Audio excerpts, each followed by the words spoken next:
All month long, we're sharing stories on how to keep you safe. Carl Hensley sat down with a woman in Yakima who was almost killed when her home was broken into last October. Luckily, she managed to escape and now wants to spread awareness about what to do if it happens to you.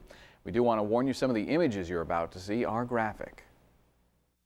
It's something most of us think won't happen to us in our lifetime, our home being broken into by a complete stranger looking for something to steal. And the phrase home invasion still brings chills to one couple here in Yakima. Now they want others to hear the ordeal they went through and how to protect yourself if it happens to you. To me, that's like instant.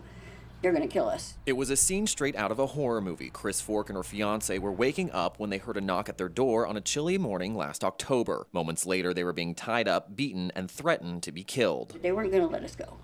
They're going to kill us. They said they're going to kill me, then him, and then they're going to kill the police when they came to the front door. Fork managed to untie her hands when her captors weren't looking. She then jumped out of this bedroom window. Her fiance also managed to get free. The two men who held them hostage ran before police arrived, but were arrested moments later, and Fork knew she had to do something. I did get a neighborhood block watch going after that. I know all the neighbors. We're keeping a close eye on each other. I spoke with local law enforcement here in Yakima, and they tell me the number of home invasion break-ins we have is small. In fact, you can count how many we've had recently on just one hand. They do tell me, however, these attacks aren't random. When we have a home invasion, it involves the suspects knowing the victims or knowing that they might have valuables in the house. Bastinelli says you can't predict a home invasion and the criminals are just looking for an opportunity. But Fork says to avoid that, you have to be smarter than they are. Just don't be a victim. You need to be aware of your surroundings. You need to be aware of what's going on around you. 3 months after her attack, the scars are healing on her face, but the emotional scars run deep.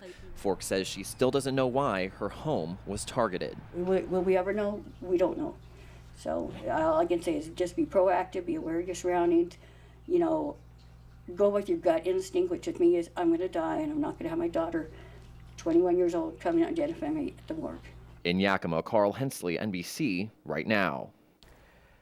Police say it's a good idea to not advertise that you have valuables in your home, and don't post to social media that your house will be empty for a long period of time, like a vacation. It's just an invitation for a criminal who's looking for the opportunity to break into your home.